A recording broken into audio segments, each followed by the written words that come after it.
말씀입니다. 시편 3편 말씀입니다.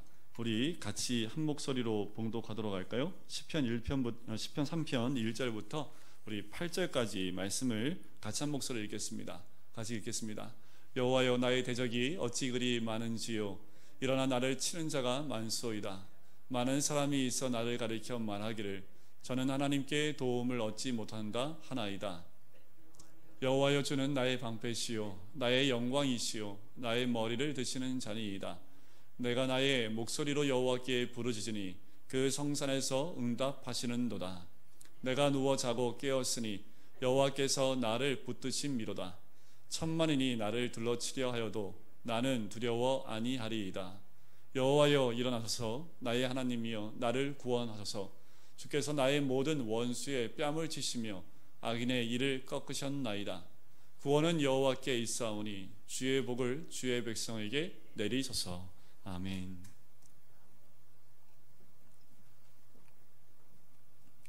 시편에 보면 특별히 그 장 위에 조그만 글씨로, 푸른색 글씨로 무엇인가 가로치고 쓰여져 있는 부분이 있지요. 그 부분을 표제라고 합니다.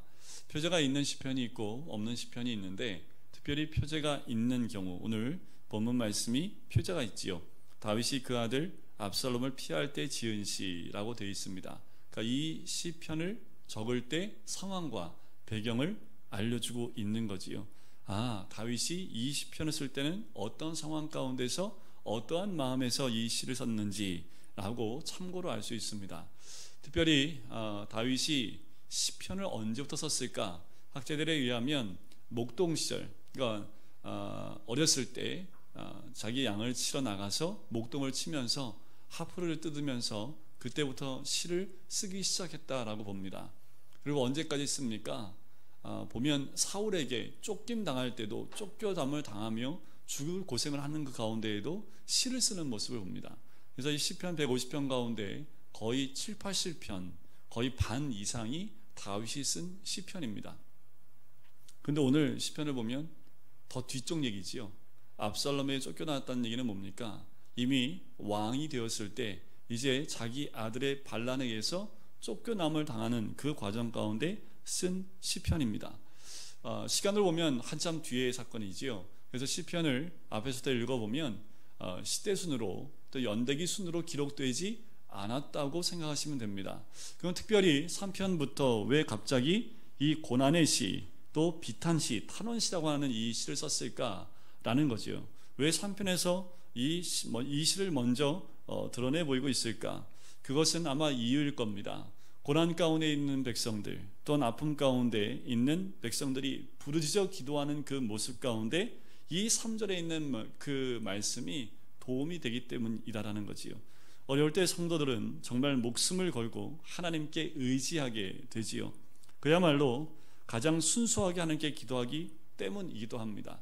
그래서 이 고난의 시, 탄원의 시가 가장 먼저 등장하게 되는 거지요. 1절 말씀을 보실까요? 여호와여, 나의 대적이 어찌 그리 많은지요. 일어나 나를 치는 자가 많으니이다. 보통 시편을 보면 이렇게 시작을 합니다. 하나님께 함께 찬양합시다 하면서 많은 사람들과 함께 하나님을 향하여 나가는 그 손짓, 또한 찬양하는 그 모습이 제일 먼저 등장하거나 아니면 하나님을 찬양해야 될 이유들을 먼저 얘기합니다. 그런데 오늘 본문에 보면 이 고난시에선 질문으로 시작을 하지요. 즉 이런 질문입니다. 하나님, 나의 원수가 왜 이렇게 많습니까? 라고 질문으로 오늘 이 시를 시작하고 있습니다. 압살롬의 공격으로 이제 정치적으로 왕에서 자리에서 쫓겨남을 당해서 도망가고 있는 그 상황 가운데 있습니다. 다 좋은데 그 도망갈 때 보니까 너무나 많은 사람들이 다윗의 반대편에 서 있는 모습을 다윗이 발견하고 놀라지 않을 수 없었던 겁니다. 여기에는 이런 의미가 있습니다. 내가 얼마나 많은 잘못을 행했기에 이렇게 많은 사람이 나에게 등을 돌리고 내가 바라보는 편에 설 수 있느냐 하는 그 의문이라는 거지요. 내가 고난받을 때 왜 이렇게 많은 적들이 있는지, 내가 그렇게 고난 속에 있을 때 나를 위하는 사람보다 나의 반대편에서 나를 향하여 손가락질하는 사람이 왜 이렇게 많냐라는 거지요. 왜 갑자기 대적의 그 많은 수가 그리고 원수들이 나타난 이유가 무엇일까라는 겁니다. 아마도 이런 거예요. 다윗이 늘 하나님과 함께 있었던 사람이지요. 전쟁을 나가도 항상 하나님이 함께 하셨기 때문에 실패한 적이 없습니다. 어떠한 정치를 해도 실패한 적이 없을 만큼 완벽한 하나님이 세우신 왕의 모습을 세워져 있던 사람입니다. 그런 사람 앞에서 어떠한 사람도 무엇이라 말할 수 없죠. 그런데 다윗이 넘어졌습니다. 죄로 인해서 넘어지니까 어떤 일이 벌어집니까? 하나님이 떠나는 거지요. 그러니까 어떻게 해요? 대적하기 시작을 하는 겁니다. 이때가 기회라는 거지요. 이제껏 이 사람들이 다윗을 대적하지 못했던 건 뭐냐면 하나님이 함께하고 있었다는 것을 이들이 알고 있었습니다. 그런데 어느 순간 하나님이 함께하지 않고 있다는 것을 알고 나니까 이들이 자기들의 본 모습을 보이기 시작을 하는 거지요. 그만큼 사단은 우리가 넘어지기를 원하고 있고 넘어진 그 순간을 한순간도 놓치지 않고 공격하는 것이 사단의 전략이기도 합니다. 압살롬은 다윗의 아들이지요. 그리고 그 신하들은 반란하고 있는 압살롬과 함께 반대편에 있는 사람들도 다윗의 신복들이었습니다. 그들을 보면서 다윗이 얼마나 슬퍼했을까라는 거예요. 사실 압살롬이 반란을 일으켰을 때 아주 많은 지도자들이 다윗 편에 서지 않았다라는 겁니다. 2절을 보실까요? 많은 사람이 나를 대적하여 말하기를 그는 하나님께 구원을 받지 못한다 하나이다. 사람들이 어떻게 이렇게 많이 반대편에 서고 그를 대적하는 이유, 바로 하나님이 떠났다라는 거지요. 그리고 그렇게 완벽했던 다윗 너도 별 수 없구나 라고 생각을 하고 있다라는 겁니다. 이런 것 같아요. 그런데 이번에 월드컵 가운데 우리가 조별리그에서 떨어졌거든요. 다 여자분들만 계셔서 잘 모르실 텐데 하여튼 조별리그 3게임에서 1승 2패로 떨어졌습니다. 그런데 마지막 3번째 게임이 누구하고 했냐면 독일하고 했어요. 독일이 세계 랭킹 1위거든요. 그러니까 누구하고 싸워도 지지 않는 그 나라가 독일 축구였습니다. 그런데 저희가 독일하고 싸워서 이겼다는 거 아닙니까? 그러니까 전 세계에 굉장한 놀라움이 됐습니다.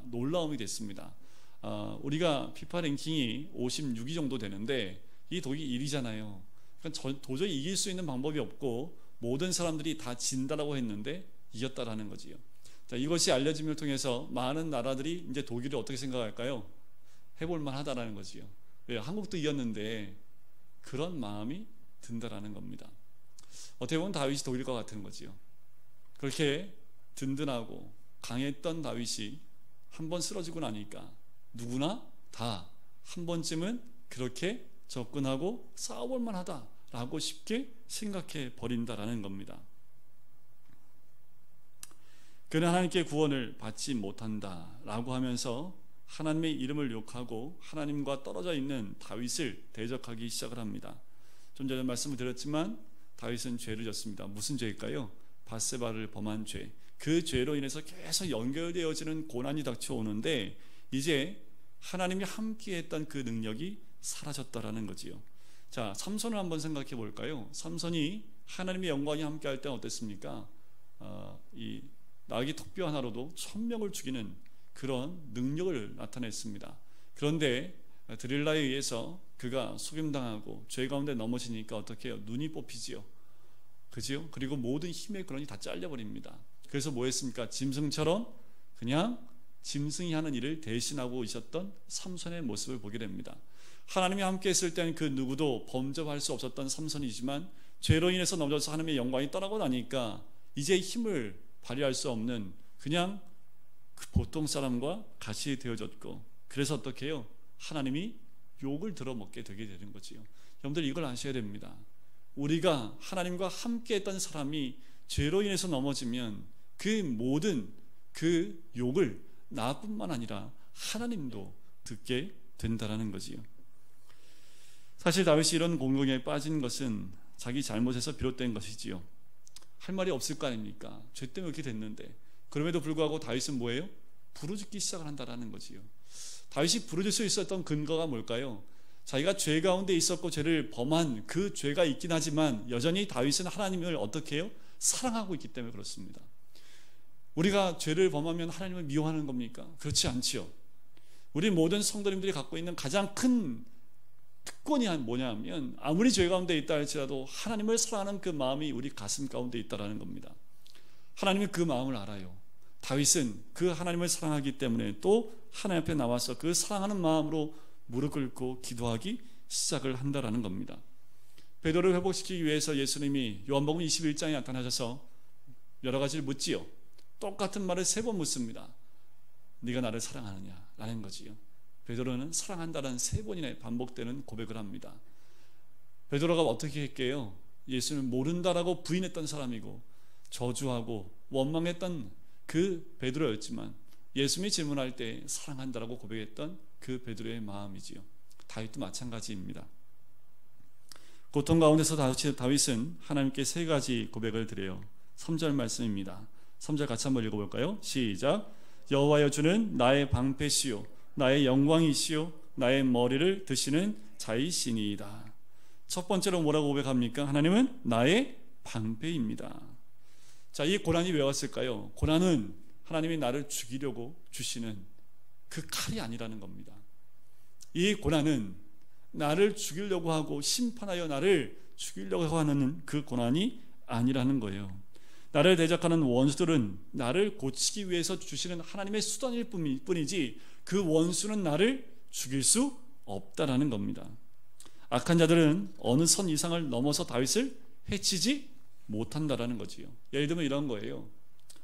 환자는 의사의 칼을 보면 그 칼이 나를 죽이는 것이 아니라 나를 수술해서 치료하기 위한 칼이라는 것을 알고 있습니다. 수술받을 때 이 의사를 째려보는 사람이 있어요. 나쁜 놈, 나한테 칼 들이대고 이렇게 하는 사람은 한 명도 없다라는 거지요. 왜요? 우리는 뭘 알고 있기 때문에요. 그 의사가 든 칼은 나를 살리는 것이라는 거지요. 마찬가지로 다윗은 하나님은 나의 방패가 되시기 때문에 원수들이 아무리 찔러도 어느 이상은 절대로 그 칼이 나를 찌를 수 없다라는 것을 확신합니다. 하나님의 칼은 불필요하게 나의 몸 이것저것을 찌르는 것이 아니라 정확하게 골문 부분만 찔러서 썩은 부분과 고름만 짜낼 것이라는 것을 다윗은 정확히 알고 있다라는 거지요. 그리고 하나님은 나의 영광이 되십니다 라고 고백을 하지요. 즉 이런 고난 가운데 하나님이 영광 받으신다라는 거예요. 이게 말이 무슨 말인지 이해가 가십니까? 내가 고난받고 있는데 이것으로 하나님 영광 받으신대요. 자, 이게 무슨 말이냐면 우리가 고난을 받게 되면 어떻게 될까요? 고난 가운데 내 죄를 고백하게 되겠지요. 죄 가운데 있는 모든 것을 고백함을 통해서 어떠한 존재가 됩니까? 죄 가운데서 벗어난 하나님의 순결한 거룩한 존재로 다시 주님 앞에 나아가게 된다는 거지요. 우리가 세상 무엇으로 하나님께 영광을 돌릴 수 있습니까? 세상 그 어떤 것으로 하나님께 영광을 돌릴 수 있습니까? 하나님이 원하시는 것은 우리의 거룩입니다. 죄 가운데서 벗어나 하나님 앞에 나아가는 것, 그 모습이 바로 하나님께 영광 올려드리는 모습인 줄 믿습니다. 이 세상에서 가장 놀라운 기적이 무엇인가 하면 순결한 하나님의 백성들로 만들어지는 것입니다. 그것이 바로 고난 가운데 만들어지는 거지요. 풀무불 가운데 용광로 속에 순금과 은금이 순은이 만들어지는 것과 같은 거지요. 그렇게 순금으로 우리의 믿음이 회복되어질 때 하나님은 영광 받으신 줄 믿습니다. 하나님께서는 머리를 다시 들게 하시고 또한 그의 지위를 회복시키는 그 모습을 보게 되는 거지요. 마치 욥처럼요. 욥도 자식들이 다 죽고 모든 것 다 자기의 건강까지 다 빼앗겼지만 끝까지 하나님께 부르짖고 나갈 때 하나님이 2배 갑절의 은혜를 허락해 주셨고 그 모든 것을 회복시켜 주셨다는 것처럼 우리가 우리의 죄로 인해서 고난의 그 깊은 곳에 들어가 모든 것을 다 잃어버리는 그 순간은 간다 할지라도 하나님이 우리의 머리를 드시고 고난 가운데 거룩해진 모습으로 주님 앞에 나오면 모든 것을 회복시켜 주시는 분이 우리 주님인 줄 믿습니다. 그래서 4절 이렇게 해야 되겠죠. 같이 한번 읽어볼까요? 4절입니다. 내가 나의 목소리로 여호와께 부르짖으니 그의 성산에서 응답하시는도다. 때때로 하나님께서는 우리가 부르짖으며 기도하기를 원하시는 거지요. 근데 고난 가운데 뭐 하셔야 됩니까? 부르짖어야 된다는 겁니다. 여러분들 언제 입맛이 좀 없으십니까? 저는 입맛이 좋거든요. 살만 안 찌지. 먹는 건 참 잘 먹습니다. 한번 먹으면 제 아내가 먹는 거에 한 3배를 먹습니다. 그런데 항상 제가 더 먼저 빨리 먹기 때문에 사람들이 오해를 해요. 아내가 더 많이 먹는다고. 그런데 저는 빨리 먹기 때문에 빨리 3배를 먹고 딱 끝내요. 아내는 좀 천천히 먹는 스타일이기 때문에. 여자분들 좀 천천히 먹잖아요. 그런데 입맛이 떨어질 때가 있어요. 언제 이 입맛이 떨어지냐면 아플 때입니다. 아프면 뭐 산해진면을 줘도요 먹고 싶지 않죠. 그죠? 자식을 키워보면 알지만 애들이 잘 안 먹으면 걱정하잖아요. 왜요? 애가 아파서 안 먹는 건데 나으려면 먹어야 되는데 왜 이렇게 안 먹는지 모르겠어요. 그죠? 아프니까 그런 거 아닙니까? 근데 우리 영적인 모습도 마찬가지입니다. 영혼이 변들어 가면요 분명히 하나님께 나와서 부르짖으며 기도해야 되는데 기도하지 않는다라는 거지. 어려울 때 기도하지 않는 것 자체가 영혼이 심히 병들어 있다라는 겁니다. 만약 이런 분 계십니까? 만약 나의 영성이 많이 떨어져서 기도한 지 오래되고 말씀에 대한 감동도 없고 죄에 대한 두려움도 없어진다면 이것은 상태가 심각한 것이며 이때는 모든 일을 중단해야 됩니다. 그리고 그냥 무조건 하나님 앞에 먼저 엎드리는 것으로부터 나가야 됩니다. 잊지 마세요. 어느 순간에 기도하는 것을 잊기 시작을 했고 어느 순간에 죄의 자리에 나가는 것이 너무 쉬워졌고 그리고 아무리 말씀을 읽어도 마음에 감동이 없기 시작한다면 모든 것을 다 놓고요 휴가를 하루 받아서 기도원을 들어가든 하나님 전에 엎드리든 무조건 엎드림부터 시작을 하셔야 됩니다. 굉장히 중요하지요. 자, 이렇게 다윗이 기도하고 나니까 어떻습니까? 2가지 반응이 나타납니다. 하나는 이미 하나님께 응답을 체험하고 있다는 거지요. 4절 끝에 그의 성산에서 응답하시는도다. 지금 다윗은 성에서 도망가서요 들판에 좀 숨어있는 상태입니다. 그런데 어디서부터 응답이 와요? 성산에서부터 소리가 들린대요. 이 소리를 어떻게 들어요? 다윗은 이미 성산에서 자기를 보고 계시는 그 음성을 마음으로 듣고 있는 거지요. 어쩌면 천둥 번개를 통해서 하나님이 응답해 주신지도 모르겠습니다. 왜냐하면 고난받는 성도들이 함께 있는 그곳, 성전은 멀리 있는 곳이 아니라 내가 있는 그곳이 바로 성전이기 때문에 그렇습니다. 5절을 보실까요? 5절을 같이 한번 읽겠습니다. 시작. 내가 누워 자고 깨었으니 여호와께서 나를 붙드심이로다. 잘 수 있어요? 여러분들 지금 아들한테 쫓겨났습니다. 그리고 대부분의 사람들이 다윗에게 등 돌리고 같이 다윗을 죽이려고 쫓아오고 있는 상황입니다. 근데 잠이 와야 안 와요? 이놈의 자식, 내가 너를 얼마나 사랑했는데 하면서 네가 나에게 칼을 대 하면서 분노에 휩싸이면 잠이 와야 안 와요? 잠이 절대 안 옵니다. 분노가 올라가면 어디로 올라갈까요? 이 머리로 올라가거든요. 그건 잠이 안 와요. 그런데 지금 5절에 보니까 내가 누워 자고 깨었으니, 다윗이 왜 이렇게 잘 잘릴까요? 부르짖고 기도함을 통해서 그 마음의 평강이 회복되어졌기 때문에 그렇습니다. 하나님께 부르짖으면서 기도하고 나니까 다윗에게 마음의 평안이 찾아오는 거지요. 그것은 상황이 정리되어졌기 때문이 아니라 이 모든 것을 하나님께서 주장하신다는 믿음이 있기 때문에 그렇습니다. 내가 쫓겨난 것도 하나님이 주장하신 일이고, 내가 들판에 와서 왕궁에서 자지 않고 들판에 나와서 이렇게 잠을 청하고 있고 이 한대에서 이슬을 맞으며 자고 있는 것도 하나님이 주장하는 것이기 때문에 그 모든 것을 믿기 때문에 잘 수 있는 겁니다. 그런데 그걸 믿으셔야 됩니다. 우리는 고난 가운데 있을 때 잠을 잘 못 자요. 걱정과 근심과 분노가 있기 때문에. 그런데 거꾸로 보셔야죠. 그 모든 것을 주관하고 계시는 분이 하나님이라는 그 믿음이 있다면 잠을 달게 잘 수 있을 줄 믿습니다. 여러분들, 분노가 차면요 건강을 해쳐요. 내 영혼도 해치고요 내 육도 또한 상하게 됩니다. 그걸 누가 잡고 흔들까요? 마귀가 요거를 그냥 놓고 있지 않지요. 그래서 에베소 4장 말씀에 보면 분을 내어도 어떻게 해요? 고난을 끝내라고요. 하루를 넘기지 말라고 하지 않습니까? 왜요? 마귀에게 틈을 줄 수 있기 때문에 그렇습니다. 다윗은 이걸 정확히 지켰던 사람이에요. 그러니까 밤이 딱 오니까 그냥 자버리는 거지요. 왜요? 뭐 화낸다고 문제 해결될 거 아니고 이 모든 것도 하나님의 주권하에 있기 때문에, 하나님을 향한 믿음이 있기 때문에 이 모든 것 내려놓고 잠을 청할 수 있는 겁니다. 우리는 화냄과 분냄으로 마귀에게 기회를 주는 그런 바보 같은 짓을 하면 안 되겠지요. 어려운 일을 당할 때 나의 잘못을 생각하고 상대방에게 대하여 관대한 마음을 가진다면 이런 거지요. 다윗이 분명히 자기의 죄를 돌아봤습니다.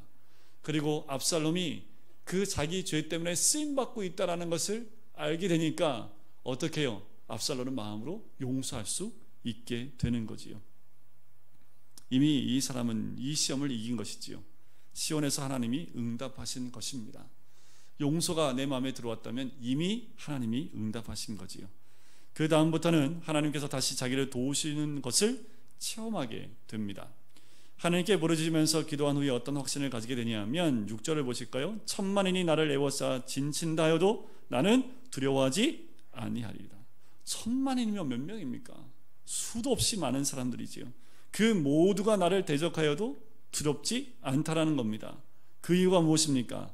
이번 이 고난으로 인해서 내 죄를 깨닫고 하나님께 눈물로 기도함으로 죄 용서를 확신하고 있기 때문에 하나님의 은혜가 다시 회복된 것을 믿기 때문에 그렇습니다.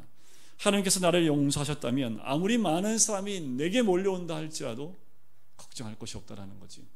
아무리 많은 사람들이 나를 애워싸고 있다 할지라도 두려워할 필요가 없다라는 겁니다. 여러분들 이걸 잊지 마셔야 돼요. 다윗이 그 고난 가운데 달게 잘 수 있었다는 것은 무엇이냐면 아무리 많은 사람이 나를 죽이려고 달려온다 할지라도 두려워할 필요가 없다라는 거죠. 왜요? 다시 하나님이 나와 함께 하시기 때문에 그렇습니다. 제일 중요한 게 이겁니다. 하나님이 나와 함께 하시느냐 함께 하시지 않느냐가 정말 중요하다는 거지요. 어떻게 한순간에 이렇게 다윗이 그 고난 가운데 돌변할 수 있었을까요? 하나님께서 함께 하신다는 그 사인을 이 다윗은 분명히 깨달았다는 거지요. 왜 기도하면서 깨달은지도 모르겠고요. 아니면 밤에 잠이 너무 잘 와. 이거 하나님 사인이다. 이렇게 볼 수도 있는 거고요. 사람은 저마다 하나님이 주시는 사인이 다 달라요. 어떤 분은 기도하면서 응답이 오면요 오른쪽 다리가 이렇게 움직이신대요. 믿거나 말거나. 옛날에 기도하시는 분들이 그러신 분들이 있어요. 이게 몸에 막 기도하다 보면 오른쪽 팔이 찌릿찌릿 하시대요. 그럼 하나님 응답하신 거래요. 기도를 오래 하시던 분이 이제 자기만이 느낄 수 있는 하나님의 응답을 이제 얘기하시는데 모든 사람이 적용되는 건 아니지요. 다윗은 분명히 하나님이 함께 하시는 무엇인가 사인을 얻고 확신을 얻었던 거지요. 그래서 어떻게 해요? 두려워하지 않는다라는 겁니다. 여러분들 루터가요 소환이 됩니다. 그래서 보름스 회의장으로 나가게 돼요. 그래서 이단으로 정죄되는 그 순간까지 나갑니다. 그 회의장에 들어갈 때 이 루터가 이런 말을 해요. 회의장의 기와장이 모두 마귀라 하더라도 두려워하지 않겠다라고 얘기를 합니다. 그때 이 보름스 회의장에 기와장이 얼마나 많았었는지 몰라요. 실제로 거기에 몰려든 사람들은요 모두 루터를 망하게 하려고 온 사람들만 있었다고 합니다. 그러나 루터는 두려워하지 않았대요. 왜냐하면 하나님이 함께 하시면 지옥에 가도 두렵지 않다고 말했다고 합니다.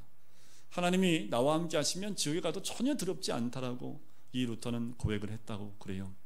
주님께서 그 모든 두려움을 이길 수 있는 담력을 주셨다라는 거지요. 믿음이 두려움을 몰아낼 것입니다.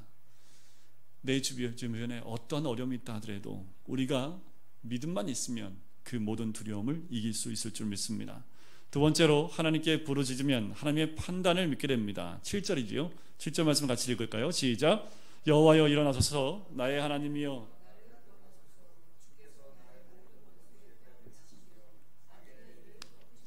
자, 여기서 일어나소서라는 말은요 나의 문제를 재판해 달라는 뜻입니다.